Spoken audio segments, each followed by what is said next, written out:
Baik, shalom saudara. Puji nama Tuhan. Hari ini, saat ini ya, Bapak Gembala tiba-tiba memberikan mandat kepada saya untuk saya menggantikan beliau karena Bapak Gembala tadi kurang enak badan. Jadi saya ditanyain bisa enggak saya ini, saya katakan ya saya harus siap saudara ya. Nah sebelum kita akan mendengarkan firman Tuhan, saya mengajak sekali lagi kita berdoa untuk Bapak Gembala supaya Bapak Gembala diberikan pemulihan dengan cepat ya. Karena kita tahu sekarang ini setan lagi gencar-gencarnya saudara. Ya, lagi gencar-gencarnya ingin menghancurkan pekerjaan Tuhan. Oleh sebab itu saya mengajak saudara untuk kita merapatkan barisan saudara. Amin. Supaya kita tetap selalu bersatu. Ya, hati kita jangan sampai dipecah-pecah saudara. Ya, jangan sampai persekutuan kita ini dipecah-pecah oleh setan. Oleh sebab itu saya mengajak saudara kita sekali lagi berdoa supaya Bapak Gembala ya bisa dipulihkan dengan segera. Amin. Mari sama-sama kita berdoa dengan bersuara. Maha besar Engkau Bapa Yahweh Tuhan semesta alam. Engkau Elohim kami yang dahsyat. Engkau Elohim kami yang ajaib. Engkau Tuhan di atas segala ilah. Engkau Tuhan yang memiliki kuasa yang penuh Bapa. Oleh sebab itu Bapa Yahweh kami berdoa Tuhan, kami tahu Tuhan saat ini setan sedang hendak menghancurkan pekerjaan Tuhan. Kami tahu waktunya sudah dekat Bapa. Oleh sebab itu Tuhan kami bersatu hadir di tempat ini Bapa Yahweh. Kami menolak segala campur tangan setan. Kuasa setan yang hendak mengganggu, menggagalkan ibadah sore hari ini bersatu hati kami tolak kuasanya.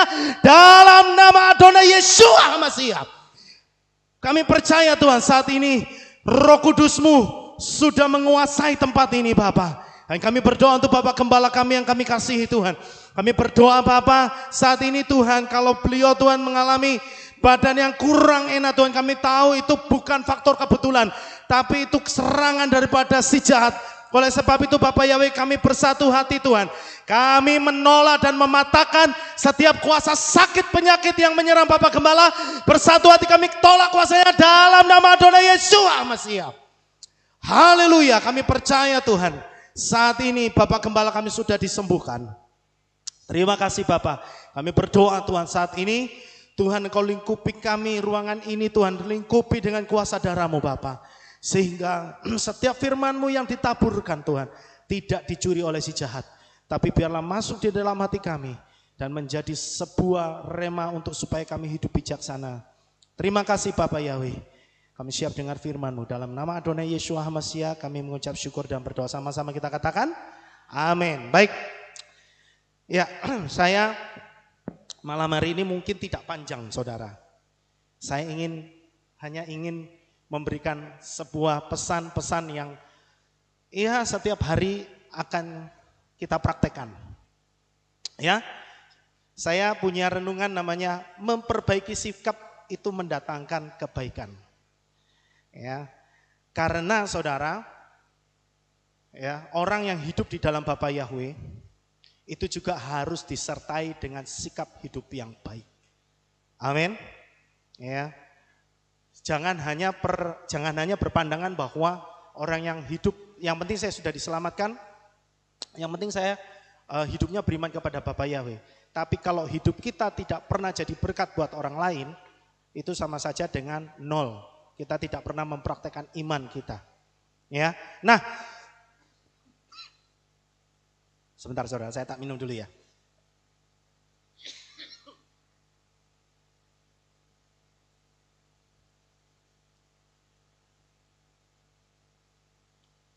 Oke. Nah, ada banyak hal yang sepele yang kita tidak perhitungkan dalam hidup kita, saudara. Ya. Yang tidak kita perhitungkan dalam hidup sehari-hari. Yang kita anggap, itu kan sepele. Tapi hal-hal yang sepele itu kalau kita tidak perbaiki, itu bisa menjadi batu sandungan buat orang lain. Nah katanya kita mau jadi berkat saudara. Ya, siapa yang mau hidupnya jadi berkat? Yes, karena setiap orang yang hidupnya jadi berkat pasti diberkati. Amin. Ya, nah kalau kita mau jadi berkat, kita pun harus memperbaiki sikap kita. Jangan pernah meremehkan hal-hal yang sepele yang kita mungkin gak sadar sehari-hari, tapi itu bisa menyakitkan orang lain. Ya, saya dulu pernah Bapak Gembala pernah cerita, ya, waktu dulu katanya sudah lama. Kalau dulu kan selalu ada salam-salaman di belakang situ ya. Salaman, namanya orang banyak kan kalau salaman kan kadang matanya ke sana, tangannya ke sini. Gitu kan? Yang tangannya ke sini nggak dilihat tersinggung saudara ya. Katanya, papi sekarang sombong gitu. Ya. Nah, itu kan yang sepele saudara ya. Itu hal yang sepele. Tetapi itu perlu diperbaiki. Nah, saudara, malam hari ini kita mau belajar supaya kita itu memperbaiki sikap hidup kita. Yang mungkin selama ini kita nggak sadar. Kalau ternyata itu salah. Ternyata itu membuat orang lain jadi tersandung. Gitu. Padahal kita nggak punya masalah dengan orang itu. Terima kasih Kogun. Terima kasih Bapak ya berkati. Sebentar ya saudara ya. Ini kayak ceket gitu loh saudara ya.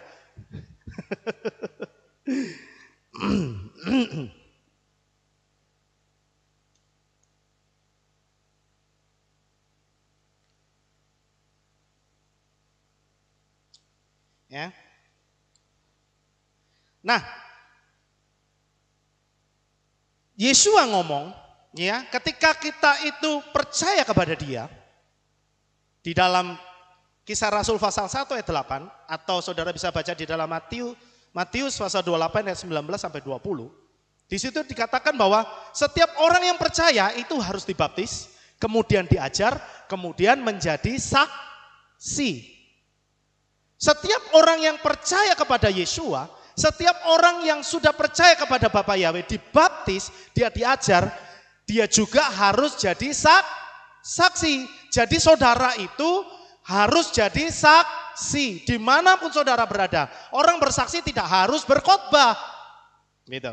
Orang bersaksi itu tidak harus berkhotbah, tapi dari gaya hidup saudara itu sudah menunjukkan bahwa saudara sedang bersaksi, gitu loh. Paham saudara? Ya, dari sikap hidup saudara sehari-hari, dari sikap saudara bekerja, dari saudara itu melakukan pekerjaan saudara, dari saudara ngomong kepada orang lain, itu sudah menunjukkan cara saudara bersaksi. Kalau saudara katanya jadi saksi tapi saudara nipu sana sini, apakah itu bisa jadi saksi? No, tentu tidak. Dengan cara saudara guyonan saja, itu saudara sudah jadi saksi loh. Bayangin, kalau saudara ketemu sama orang dan saudara guyonannya suka ngomong miso-miso, ngomongin yang porno-porno, lo itu jadi saksi loh. Ya kan? Terus saudara mau itu kan cuma guyon. Ya kalau saudara guyon, maaf, yang guyon yang porno-porno, saudara sama istri saudara sih nggak masalah. Saudara dengan suami saudara sih nggak masalah menurut saya. Tapi kalau saudara tiap ketemu sama orang, kalau guyonan porno-porno, ketemu orang sama orang lain lagi ngomong yang porno-porno, orang akan ngecap saudara apa? Saudara akan dicap apa? Hah? Cabul. Betul nggak? Meskipun itu hanya guyon, saudara. Tetapi itu sikap yang orang anggap sepele, tapi itu jadi batu sandungan buat orang lain. Nah, malam hari ini, yuk kita mau sama-sama belajar memperbaiki sikap hidup kita, saudara. Ya kan? Banyak orang yang katanya adalah orang beriman kepada Tuhan, dibaptis, diajar, dan jadi saksi. Namun dalam prakteknya tidak pernah jadi saksinya Tuhan yang benar. Malah mengecewakan karena perilaku buruk sehari-hari yang dianggap sepele. Ya, ini tidak boleh dibiarkan saudara. Ya, karena sikap yang buruk yang kita anggap sepele itu dapat menjadikan kita sebagai contoh atau teladan yang buruk, saudara. Ya, kepada siapa? Kepada orang terdekat kita, kepada anak-anak kita. Oleh sebab itu, malam hari ini saya menyampaikan sesuatu yang ini praktek hidup sehari-hari. Nah, saya kasih contoh, apa perilaku buruk kita yang kita anggap sepele, saudara? Dalam kehidupan sehari-hari. Ini sepele, tapi ini membuat orang lain tersandung.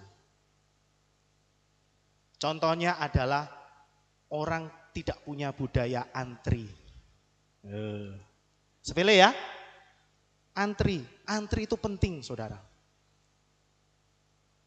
Ayo, siapa di sini yang kalau pas ngisi bensin main serobot aja? Ya. Itu tidak baik, itu tidak benar. Ya, harus punya budaya antri. Sepele ya saudara ya. Tapi itu penting loh. Kalau saudara lagi ngantri tiba-tiba diserobot orang, seneng nggak saudara? Nggak seneng. Terus kita ngalasan, saya buru-buru ini. Nggak bisa. Ya.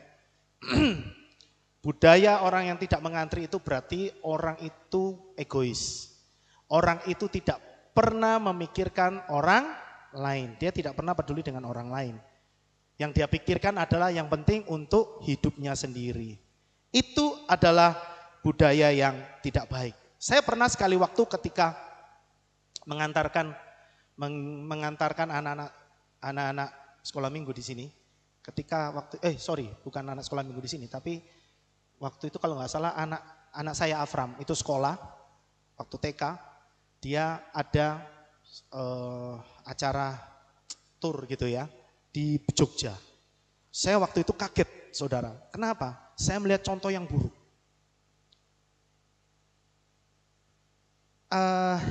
Waktu mau masuk ke wahana permainan itu kan harusnya antri loket ya. Dan itu antriannya panjang, saudara. Antriannya panjang. Saudara tahu? Saya ngelihat ada satu contoh yang tidak baik. Ketika ada seorang guru loh saudara. Guru itu kan harusnya jadi contoh ya. Guru. Dan dia bawa anak-anak didiknya, anak-anak TK juga. Lompat pagar saudara. Anaknya disuruh lompat pagar, digendong satu-satu junjung. Dijunjung. Artinya, wes gak usah antri-antrian. Begitu. Saya melihat seperti itu. Kalau kita melihat seperti itu, kira-kira miris gak saudara? Miris ya. Ironis sekali. Kenapa? Karena seorang guru tidak bisa memberikan contoh yang baik. Itu kelihatannya sepele. Padahal saudara tahu kalau di Jepang, itu nilai sekolah, nilai pendidikan yang paling tinggi, itu adalah pendidikan disiplin antri. Sikap mengantri. Nah, saya rasa dulu kita juga waktu zaman saya kecil nih, ya, enggak tahu kalau zamannya Kogun. Tapi zaman saya sekolah dulu, itu kalau mau masuk SD, TK, SD itu selalu diajar apa saudara? Baris ya. Itu budaya yang bagus loh saudara. Ya, sebelum masuk kelas harus baris, antri. Betul ya? Itu budaya yang bagus. Tapi sayang sekali kadang-kadang meskipun kita diajar seperti itu, tapi kita juga diajar tentang budaya yang tidak antri. Nah, ini adalah hal yang sepele, tapi ini jadi batu sandungan buat orang lain. Kalau ada yang masih tidak peduli tentang hal itu, saya katakan saudara harus bertobat. Amin? Ya, saudara harus bertobat. Yang kedua, ini sikap hidup sehari-hari. Buang sampah sembarangan. Ya kan? Itu hal sepele, tapi itu kalau orang lihat saudara, orang akan gembes sama saudara. Ya. Indonesia itu akan sulit untuk maju menjadi negara seperti Singapura selama orang-orangnya itu tidak pernah punya budaya masih memiliki budaya buang sampah sembarangan. Sukar saudara, saya masih melihat ada loh di jalan tol. Di jalan tol loh orang dengan santainya buka jendela langsung ya. Aduh, saya pikir ya gemes gitu rasanya ya. Lihat kalau gitu rasanya kepingin tak ambil sampahnya, tak masukin lagi ke mobilnya orang itu ya. Tapi itu banyak terjadi saudara. Saudara masih sering gak melihat orang kayak gitu? Halo? Iya toh? Atau saudara masih ada yang punya sikap kayak gitu?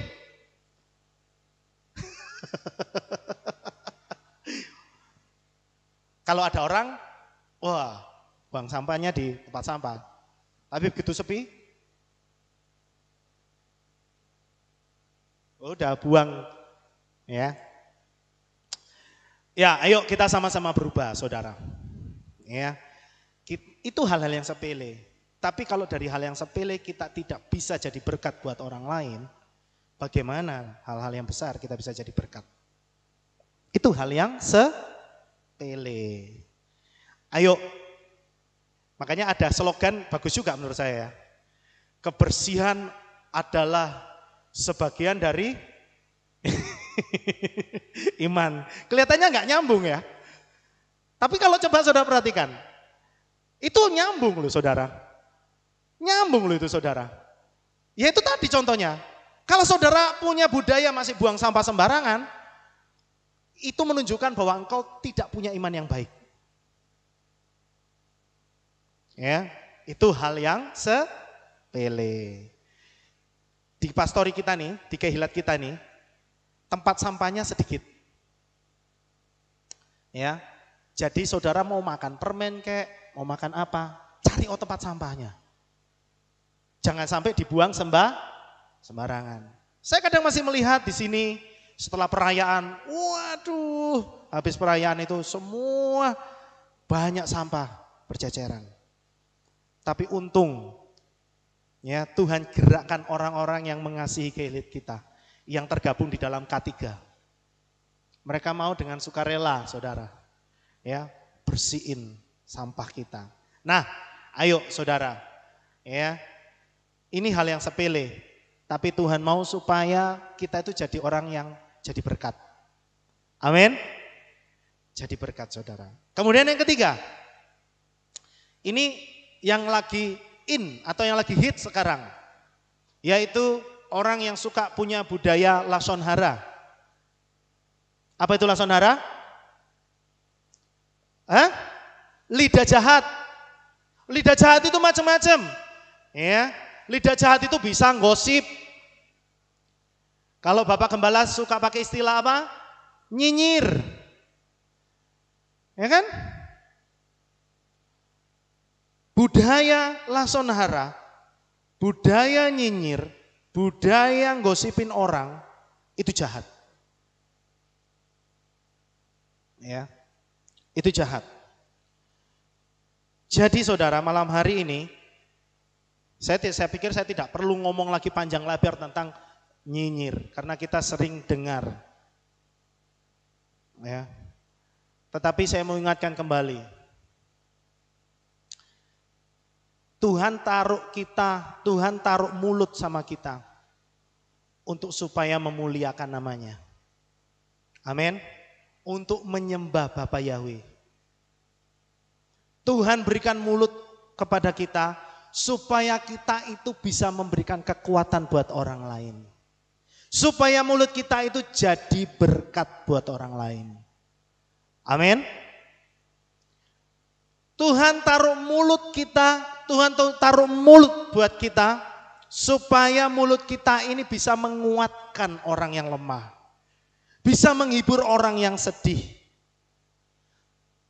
Dengan demikian, maka mulut kita itu diberkati.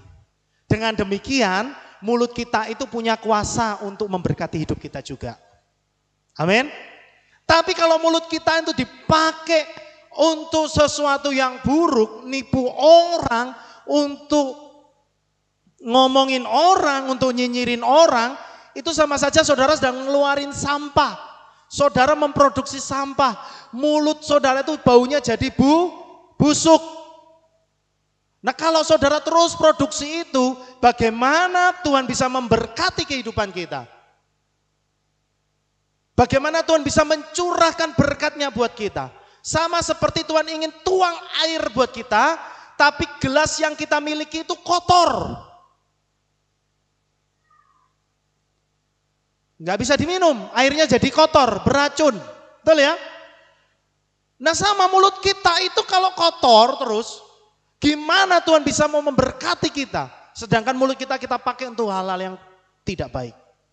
Ngomongin si A, ngomongin si B, kritik si A, kritik si B, nggak habis-habisnya saudara. Dan saya pernah nemuin orang kayak gitu. Setiap kali ketemu sama saya ngomongnya tentang kejelekan orang. Dia nggak suka sama inilah, dia nggak suka sama itulah. Banyak yang dia nggak suka. Dia kepahitan sama ini, dia kepahitan sama itu. Tidak pernah ada hal yang baik yang keluar dari dalam mulutnya. Dan saya lihat, terakhir kali saya lihat, sekarang saya nggak tahu kabarnya di mana orang itu. Tapi terakhir saya lihat orang itu sakit stroke. Lah saya ngomong orang bukan berarti orang yang sakit stroke pasti orangnya kayak gitu, bukan. Tapi karena saya melihat orang itu di dalam hatinya banyak kepahitan, otomatis tubuhnya tidak bisa memproduksi hal yang baik, tidak bisa memproduksi sesuatu yang baik. Tetapi tubuhnya itu memproduksi racun. Gitu loh saudara. Jadi kalau hati kita itu penuh kepahitan, penuh kebusukan, iya pasti tubuh kita pasti produksinya apa? Racun. Dan orang itu akan cepat sakit. Begitu. Jadi jangan berpikir orang itu sebenarnya baik, cuma mulutnya kotor. Ada ya istilah begitu ya? Sakjane si akeh baik loh. Saking mulutnya itu kotor, tapi orangnya baik. Ya kalau saya nggak menurut apa kata firman Tuhan, apa yang keluar dari mulut itu asalnya dari hati. Sumber mata air yang manis tidak mungkin mengeluarkan air yang pahit. Nah oleh sebab itu ayo saudara jaga mulut kita. Supaya mulut kita itu selalu jadi berkat buat orang. Ya kan? Saudara jadilah orang itu kalau ada orang lain ngajak ngomong sama saudara, orang lain itu jadi seneng gitu loh. Jadi nyaman ngomong sama saudara. Tapi kalau orang lain sudah nggak nyaman ngomong sama saudara, itu saudara harus koreksi. Jangan-jangan mulutku ini kotor. Gitu ya. Kemudian yang berikutnya.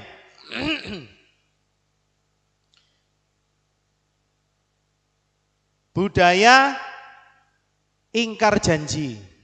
Iya. Ingkar janji. Dulu sebelum menikah janjinya selangit, saudara. Begitu menikah sudah 10 tahun, waduh janjinya ditagih, nantilah. Ya, nggak kelakon-kelakon saudara. Ya ini biasanya para pria-pria buaya. Ya, makanya jangan jadi pria-pria buaya. Ya, tapi harus jadi pria-pria sejati. Tapi saya nggak ngiklan ini ya. Maksudnya apa saudara? Ya, biasanya yang suka janji-janji ini kan yang laki-laki ya. Halo bapak-bapak. Ya, Om G dulu janji apa aja sama Tante Lucy? Sudah digenapi semua ya Om ya? Sudah ya? Nah, maksudnya gini saudara, ya, kalau kita ngomong itu harus ditepati. Amin. Ya, kalau saudara ngomong, makanya sebelum ngomong harus dipikir, gitu ya. Sebab kalau yang namanya ingkar janji, orang pasti kecewa. Kelihatannya sepele. Itu, kelihatannya sepele saudara. Tapi kalau kita itu sering ingkar janji, jangankan manusia, Tuhan pun bisa kecewa. Ya, ayo, saudara, ini hal-hal yang sepele. Tapi ini biarlah menjadi sebuah peringatan buat kita. Amin. Kalau saudara ngomong itu harus ditepati. Iya, bukan berarti saya itu orang yang sempurna. Saya pun belajar, banyak hal yang saya masih belum bisa tepati. Nah, oleh sebab itu ayo kita sama-sama belajar. Jadi orang yang tidak mengumbar janji. Amin. Ya. Tapi kalau saudara sudah janji, ya harus ditepati. Itu. Kemudian berikutnya, budaya suka mengumpat. Nah, itu sama seperti yang saya katakan tadi. Ya, lasonhara, budaya mengumpat. Saya masih menemui banyak orang-orang yang sudah melayani Tuhan. Tapi dikit-dikit sudah suka ngumpat, saudara. Dikit. Ya, saya pikir saya nggak perlu kasih contohnya ya. Nanti kalau saya kasih contohnya ditiru sama anak-anak kecil ya. Tapi kalau mengumpat itu saudara pasti tahu ya. Itu kan binatang ragunan keluar semua. Ya kan? Keluar semua itu pasti. Dikit-dikit keluar, dikit-dikit keluar. Ada yang lebih parah lagi, orang yang latah. Saudara, saya kasih tahu, hati-hati, jangan latah, saudara. Bahaya loh. Ya. Kenapa? Karena latah itu berawal dari sesuatu yang dibuat. Supaya kelihatan apa? Lucu. Gitu ya. Terus ngomong. Ya kan? Gajah. Gitu kan? Kelihatannya lucu, saudara. Tapi kalau ada saudara yang punya kebiasaan itu, saya katakan, saudara harus bertobat. Ya, karena itu saudara bisa dimanfaatin tuh. Dan itu kebiasaan yang tidak baik. Latah, tahu latah ya? Gitu. Jangan latah, saudara. Ya. Kemudian apalagi?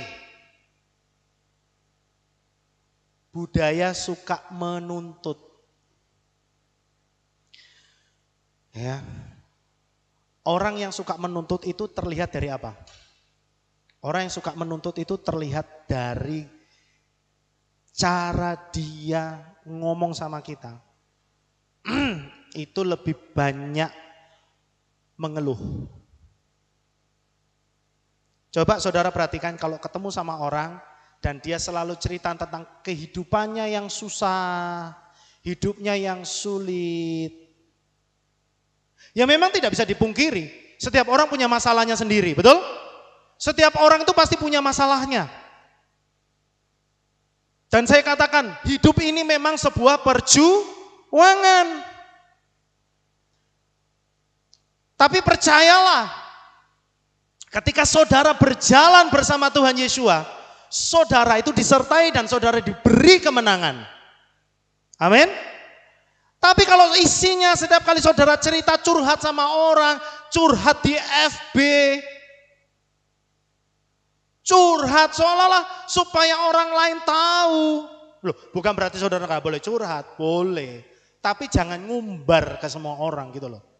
Nggak perlu saudara itu ngumbar di medsos supaya orang lain tahu kesedihan saudara dan orang lain tanya gitu. Ada apa? Gitu ya. Ya. Saudara boleh curhat. Curhatlah kepada orang-orang yang tertentu yang saudara percayai. Itu untuk apa sih maksudnya orang curhat itu? Apa sih tujuannya orang curhat? Supaya plong. Betul ya? Apakah orang yang Anda ajak curhat itu terus bisa memberikan solusi kepada saudara? Belum tentu. Ya kan? Ketika orang curhat sama saudara, mungkin kebanyakan saudara begini. Oh iya, kita berdoa saja. Ya kan? Betul nggak? Apakah dengan saudara curhat terus orang itu, oh iya, aku tahu kesusahanmu. Nih 100 juta. Oh enak saudara ya. Saya bisa rekomendasikan saudara nanti. Kalau ada orang kesusahan biar curhat sama saudara. Kan enggak demikian toh. Orang yang diajak curhat kan paling bisa kasih kekuatan. Ya kita berdoa. Yuk kamu yang dekat sama Tuhan. Kan begitu toh. Saudara dikasih omongan begitu aja biasanya apa? Sudah plong. Plong gitu kan. Paling enggak ada orang yang mengerti kesusahanku. Tapi jangan diumbar ke semua orang, saudara. Itu menandakan bahwa saudara itu tidak mempercayai ada pertolongan Bapa Yahweh kepada saudara. Nah, itu terlihat dari orang yang suka mengeluh itu hidupnya suka menuntut, tidak pernah puas. Tidak pernah puas. Padahal percaya enggak kalau Bapak Yahweh itu sudah memberkati kita? Amin. Percaya kan? Percaya saudara diberikan kesehatan, saudara diberikan kekuatan, saudara diberikan hikmat akal budi. Tapi saudara ngerasa enggak puas. Saudara sudah punya sepeda, lama-lama saudara bosan, aduh ngelihat temennya naik motor kok enak ya. Saudara kepingin lagi minta sama Tuhan, Tuhan kasih motor. Begitu naik motor dapat motor seneng kan, lama-lama saudara lihat teman saudara bawa mobil dan saudara kehujanan, saudara kepingin mobil. Gak salah, Tuhan kasih mobil, bersyukur Tuhan kasih mobil. Ya kan, sudah punya mobil seneng ya.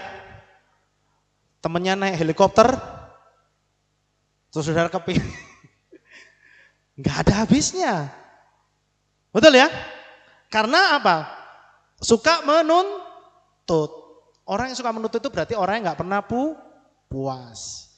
Bukan berarti saudara nggak boleh punya mimpi. Boleh punya mimpi. Bahkan Bapak Gembala ajarkan supaya kita itu harus punya mimpi. Tapi bukan berarti saudara terus jadi orang yang tidak pernah puas gitu loh.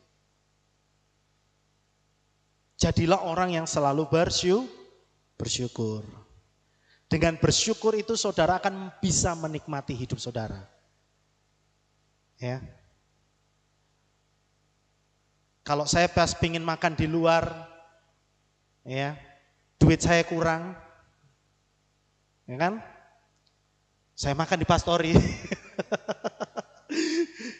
Makanya, di Pastori itu makannya itu beragam loh saudara ya. Saudara kadang-kadang Pastori itu masaknya steak. Kadang-kadang rendang. Ya, tapi kadang-kadang sup tahu sama wortel. Ya kan? Kadang-kadang keringan saudara. Ya. Nah, kalau saya menghadapi seperti itu, langsung mindset saya tak rubah. Sup, gitu ya. Ini anggap makan di asrama. Ya, kenapa? Kalau di asrama itu saudara ya, seperti yang pernah saya alami sih, saya nggak tahu saudara pernah nggak mengalami. Kalau yang namanya anak asrama, itu saudara, bener. Ya, yang tadinya mungkin selera makannya maunya rawon soto.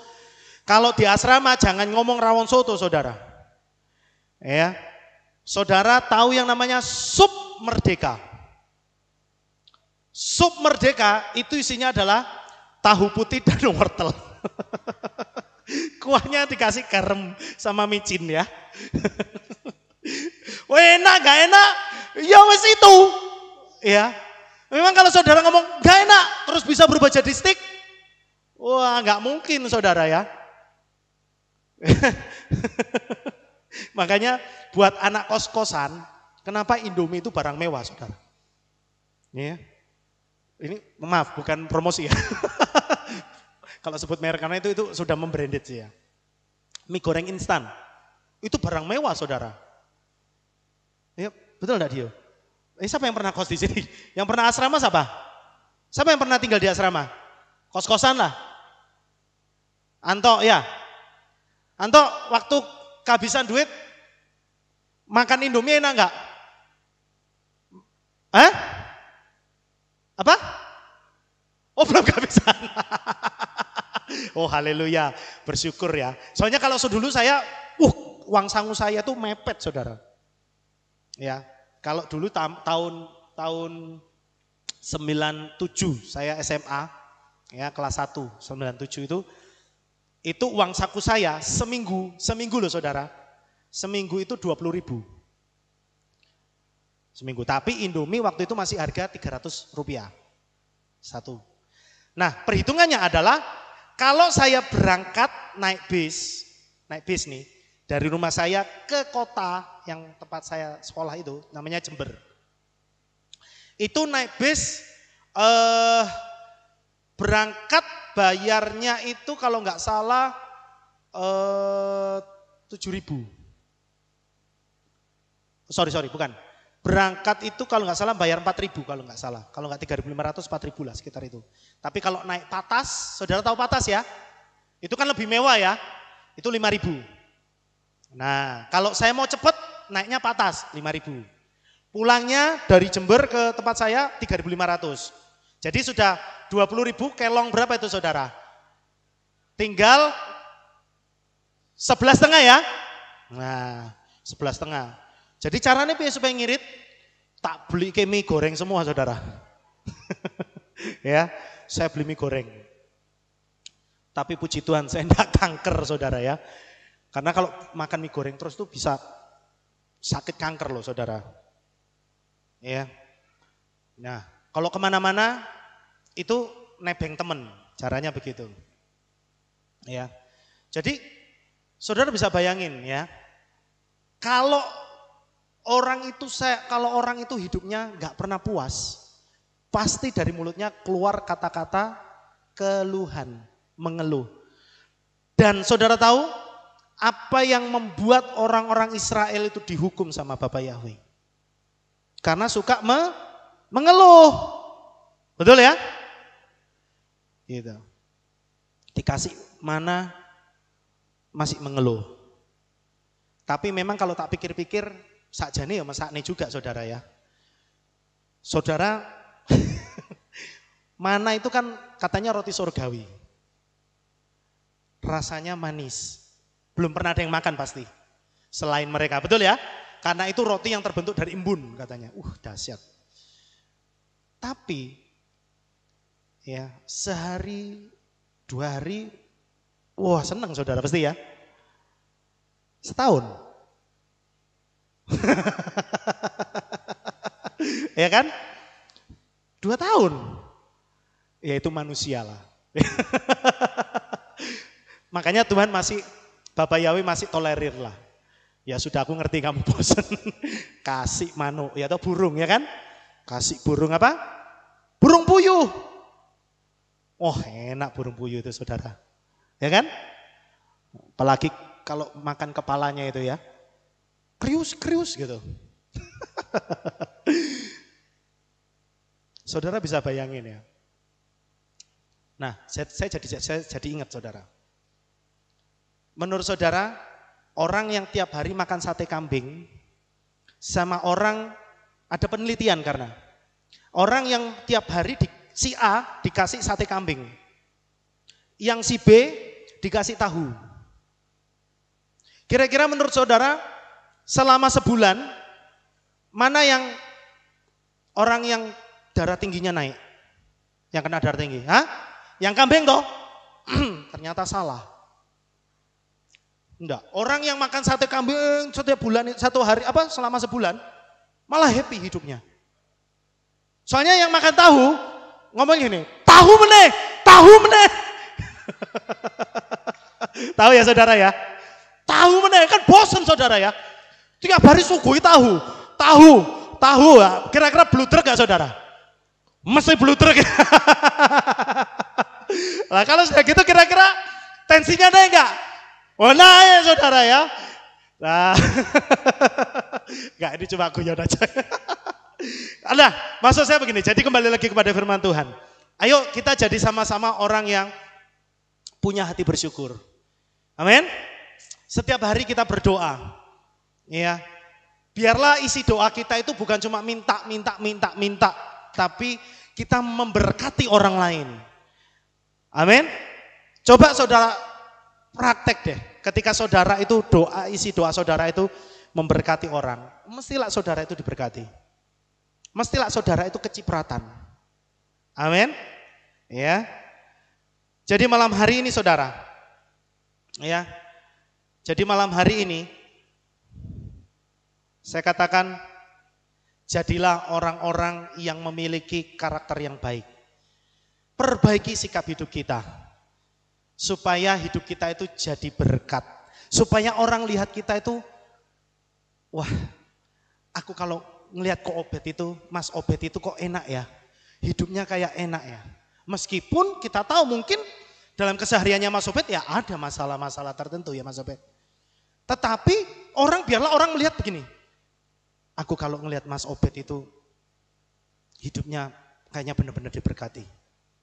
Nah orang ini jadi rindu untuk mengenal Tuhannya Mas Obed. Paham saudara? Ya, ayo. Kalau kita itu benar-benar ingin menikmati hidup yang penuh berkat, jadi berkat. Amin. Dari sikap hidup kita. Ya, meskipun saudara diberikan kekayaan dan saudara bisa memberi kepada orang lain, itu juga bisa jadi berkat. Tapi bukan cuma itu saudara. Dari gaya bicara saudara, dari saudara berbisnis, jadi berkat. Amin. Kalau saudara jadi seorang pengusaha, jangan sungkan-sungkan saudara itu kasih diskon atau kasih tambahan souvenir buat para pelanggan saudara. Supaya apa? Supaya mereka senang. Nek senang pasti balik saudara. Ojo medit-medit ngasih. Kalau ngasih diskon. Jangan juga ngomong, aku jualnya mepet iki, untungnya mepet iki. Gitu. Tapi ayo kita sama-sama jadi berkat. Saya pikir itu yang bisa saya sampaikan kepada saudara. Ayo menjelang kedatangan Tuhan Yesus yang kedua kali, jadilah kita orang-orang yang menyenangkan hatinya Bapa Yahweh, juga menyenangkan banyak orang. Supaya apa? Hidup kita itu diberkati. Bapa Yahweh memberkati saudara sekalian. Mari sama-sama kita berdoa. Terima kasih Tuhan, terima kasih Bapa Yahweh malam hari ini. Biarlah renungan yang singkat ini Tuhan, renungan yang ringan ini, Tuhan menjadikan kami orang-orang yang bisa menjadi teladan yang baik bagi orang lain. Pakai kami Tuhan, karena kami percaya setiap kami dipilih untuk menjadi saksi yang baik, saksi yang benar, sehingga orang lain melihat kehidupan kami itu benar-benar kehidupan kami diberkati. Terima kasih Bapak Yahweh, kami mengucap syukur buat malam hari ini. Biarlah firman-Mu menjadi berkat buat kami semua. Di dalam nama Adonai Yeshua HaMashiach, kami mengucap syukur dan berdoa sama-sama kita katakan, amin. Baik saudara, kita akan melihat pengumuman. Shalom, kita berjumpa kembali dalam Aleph Tau Breaking News. Berikut akan kami sampaikan pengumuman untuk minggu ini. Info 7 Hari Raya.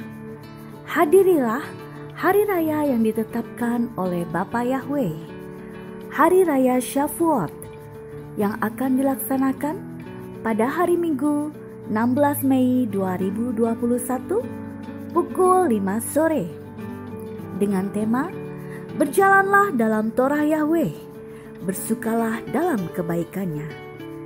Ibadah Minggu pagi digabung sore. Info ibadah anak. Ibadah anak sudah kembali dilaksanakan. Untuk mempermudah anak-anak datang ke Kehilat, Divisi Ibadah Anak menyediakan fasilitas bagi anak-anak yang ingin diantar jemput. Untuk info lebih lanjut, dapat menghubungi Ibu Rahma dengan nomor 0813 2623 8338. Info multimedia. Bagi Bapak atau Ibu dan Saudara yang rindu melayani di bidang multimedia, LCD, kameramen, editor, dan live streaming, dapat menghubungi Saudari Welly dengan nomor 0882 2533 9832. Info Youth. Kami mengundang semua remaja dan dewasa muda untuk bergabung dalam acara Youth pada hari Jumat 30 April 2021 pukul 6 sore di Kehilat dengan acara Praise and Worship dengan tema Fire of the Spirit. Kami mengharapkan kehadiran teman-teman semua untuk bergabung dalam acara ini. Demikianlah pengumuman untuk minggu ini. Sukacita berlimpah dan sukses besar untuk saudara. Bapa Yahweh memberkati. Saya undang saudara bisa bangkit berdiri dan kita tutup ibadah kita pada malam hari ini untuk kita menerima berkat daripada Bapa Yahweh. Terima kasih Bapa, selesai sudah ibadah pada malam hari ini. Tuhan, Engkau memberkati setiap kami yang hadir dan Tuhan juga memberkati seluruh jemaat-Mu juga yang saat ini Tuhan mengikuti ibadah secara live streaming Bapak. Kami berdoa Tuhan mencurahkan berkat buat mereka semua. Perlindungan-Mu, penyertaan-Mu, kemurahan-Mu biarlah menyertai kehidupan mereka. Bapak Yahweh, kami berdoa Tuhan, biarlah Engkau membuat apa yang dikerjakan oleh mereka menjadi berhasil. Bapak Yahweh, kami percaya Tuhan, saat ini Tuhan kami mau pulang, sebelum kami pulang kami mau mengangkat tangan kami dan kami mau terima berkat yang dahsyat daripada Bapak Yahweh. Saudara, angkat kedua belah tanganmu dan terimalah berkat daripada Bapak Yahweh. Yevarecha Yahweh wa yismerecha.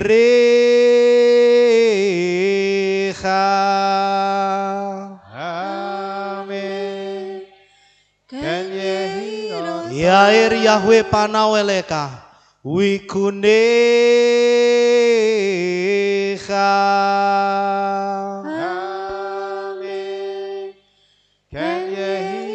Isa Yahweh panawelecha wa yashem leka shalom. Amin. Diberkatilah saudara pada saat saudara datang dan diberkatilah saudara pada saat saudara pulang. Amin. Diberkatilah apapun yang saudara kerjakan dibuat oleh Bapa Yahweh menjadi berhasil dari sekarang sampai selama-lamanya. Dalam nama Adonai Yeshua HaMashiach kami mengucap syukur dan berdoa. Amin.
Selamat pulang, Bapak Yahweh memberkati Bapak Ibu Saudara. Amin. Amin.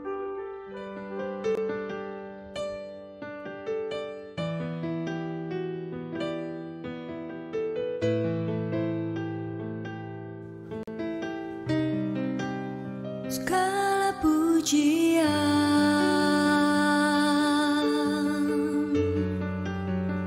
hanya untuk-Mu Tuhan, segala kehormatan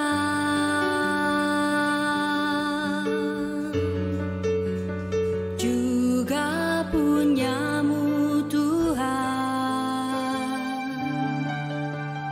Dari puncak tertinggi sampai lembah terlandai, semua karya kasih cinta-Mu,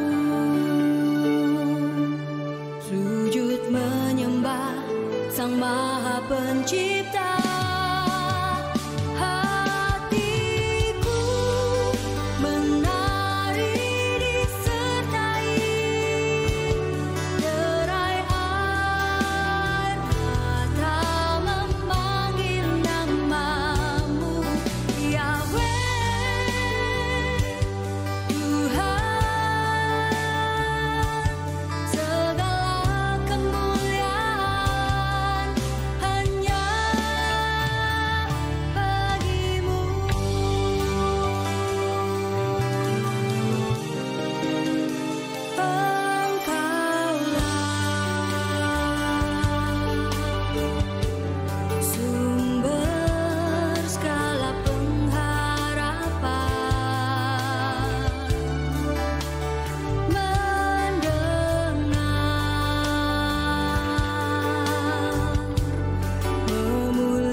juga menghibur.